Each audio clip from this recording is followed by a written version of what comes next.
Hello everyone, कैसे हैं आप सब लोग। देखो, ये जो अमेंडमेंट है इसको हम बोलते हैं मिनी कॉन्स्टिट्यूशन। और यहाँ से क्वेश्चन आ सकता है आपके एग्ज़ाम में। ठीक, ये पूरे अमेंडमेंट में हम देखेंगे क्या क्या चेंजेस किए गए हैं और ये कब हुआ है 1976 को। देखिए क्या था उस समय सिचुएशन, वो चल रहा था इमरजेंसी का समय। ठीक, इंदिरा गांधी ने इमरजेंसी लगा दिया था। और सबसे इम्पॉर्टेंट चीज़ जो हमें समझनी है इस अमेंडमेंट में कि ये सेंट्रल गवर्नमेंट को स्ट्रॉन्ग करने के लिए आया था अमेंडमेंट। ठीक, मतलब इंदिरा गांधी सेंट्रल को और स्ट्रॉन्ग करने के लिए इस अमेंडमेंट में काफ़ी चेंजेस किए थे। और दूसरी चीज़, इसमें जो कोर्ट की पावर है वो रिड्यूस हो जाती है और डायरेक्टिव प्रिंसिपल में भी बहुत सारे चेंजेस किए जाते हैं। चलिए पहले से देखते हैं। सबसे पहले प्रीएम्बल में चेंज आया है और इसमें 3 वर्ड ऐड किए गए हैं, सोशलिस्ट, सेकुलर, इंटीग्रिटी। अब ट्रिक से याद कर लो इसको, SSI काफ़ी इंपॉर्टेंट है, ये क्वेश्चन आ चुका है पिछले 2025 सेकेंड CDS में। ठीक है, तो प्रीएम्बल में 3 वर्ड हो गए। इसके बाद देखते हैं फंडामेंटल राइट्स में क्या चेंजेस किए गए हैं। अब जो राइट्स हैं वो थोड़े वीक कर लिए गए हैं, गवर्नमेंट की पावर को इंक्रीज़ किया गया है। जैसे गवर्नमेंट लॉज फॉर वेलफेयर जैसे DPSPs हैं, ठीक है, अब इनको आप चैलेंज नहीं कर सकते हो। और दूसरी चीज़, कोर्ट्स की जो पावर है चेक करने के लिए कि फंडामेंटल राइट को चेक करने के लिए क्या वायलेट हो रहे हैं कि नहीं, वो और रिड्यूस कर दी गई। ठीक है, सिंपली अगर हम बात करें तो गवर्नमेंट जो है लॉ पुअर पीपल के लिए तो बना ही रही है, but earlier you could challenge it. मतलब इसके पहले हम जो है गवर्नमेंट को चैलेंज कर सकते थे, बट अब नहीं कर सकते हैं, डिफ़िकल्ट कर दिया गया है। ठीक है, तो ये फंडामेंटल राइट्स में ये चीज़ें चेंजेस किए गए। आप देखो DPSP में देखते हैं क्या चेंजेस किए गए। 3 आर्टिकल जो है और ऐड किए गए। 39A से याद करना है आपको, एड। ठीक है, ए से क्या हो गया, एड। और 43A जितने भी ए हैं वो याद रखना कि एक तरीके से यहाँ पर खासकर 42nd से आए हैं।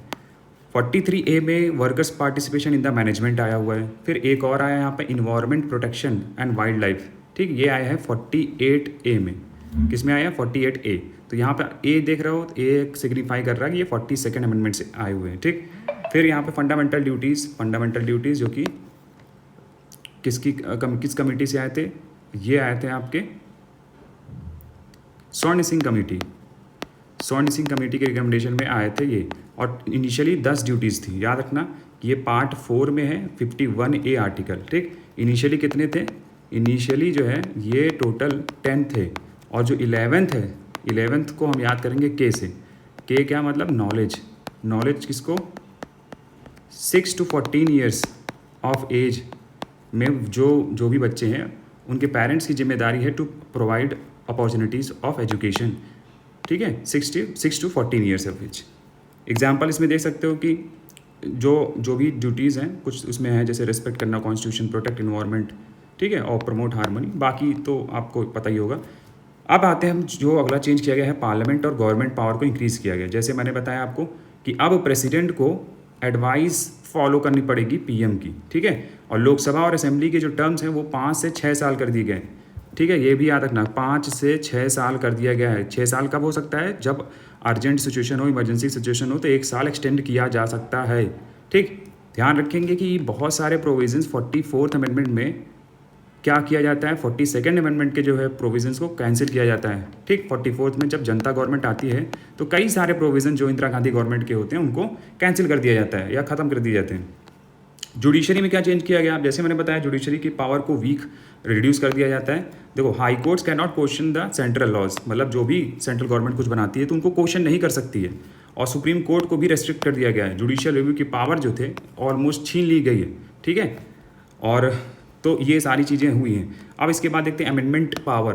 We can change anything in the constitution. भाई यहाँ पार्लियामेंट क्या बोल रहा है, कह रहा है कि हम कुछ भी चेंज कर सकते हैं, कोर्ट जो है कैन नॉट क्वेश्चन इट।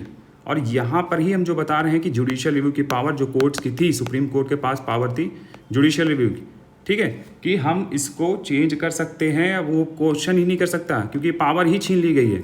क्योंकि अगर आपको याद होगा 1973 में KBC केस आया था, केशव नंदा भारती केस। देखो मेरे मुंह से निकल रहा है कौन बनेगा करोड़पति, तो ये इसको याद करना है आपको, केशव नंदा भारती केस। ठीक, 1973 में आया था, सबसे बड़ी बेंच थी ये 13 जजेस की। तो इसमें बोला गया था कि पार्लियामेंट सब कुछ कर सकती है अमेंडमेंट, बट क्या नहीं कर सकती, बेसिक स्ट्रक्चर को अमेंड नहीं कर सकती। और बेसिक स्ट्रक्चर कौन बताएगा, कोर्ट बताएगी जुडिशियल रिव्यू करके। जब जुडिशियल रिव्यू पावर ही ले ली गई है तो ये इसका भी जो है जो इफेक्ट है वो कम हो जाएगा, क्योंकि जुडिशियल रिव्यू की पावर छीन ली थी। किस में छीना गया, 42nd जो अभी हम पढ़ रहे हैं। ठीक, अब एक चीज़ याद रखना कि मिनर्वा मिल जब केस आता है 1980 में, तो ये जो पावर है जुडिशियल रिव्यू की या कोर्ट की, वो वापस आ जाती है। ठीक, parliament try to become supreme over constitution, but यहाँ पर ध्यान रखना है कि ये पावर फिर से जुडिशियल रिव्यू की पावर जो है सुप्रीम कोर्ट को मिल जाती है।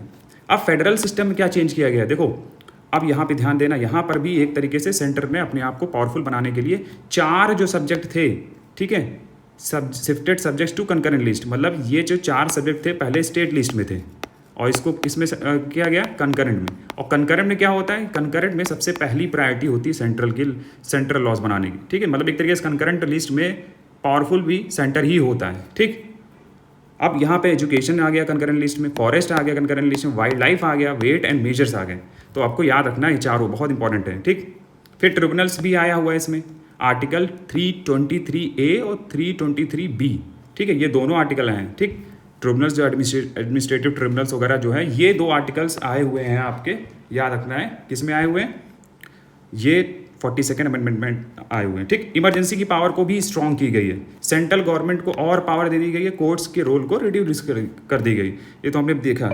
ठीक है, और तो ये सारी चीज़ें हैं, और आप जो है इस चीज़ को एक बार रिवाइज कर लेना, पढ़ लेना, क्योंकि यहाँ से क्वेश्चन एक बन सकता है 42nd अमेंडमेंट से। ठीक है, इसको मिनी कॉन्स्टिट्यूशन भी बोलते हैं, जैसा हमने डिस्कस किया। चलो, अब इस वीडियो में इतना ही, बट अगले वीडियो में अगर आप चाहते हो कि और भी जो इंपॉर्टेंट अमेंडमेंट्स को कवर किया जाए, तो यस जो है कमेंट सेक्शन में करिए। ठीक, और सब्सक्राइब करिए चैनल को। इस तरीके के वीडियो और भी वीडियोज़ जो आपके एग्जाम में आ सकते हैं, वो हम लगातार डिस्कस करेंगे। जय हिंद।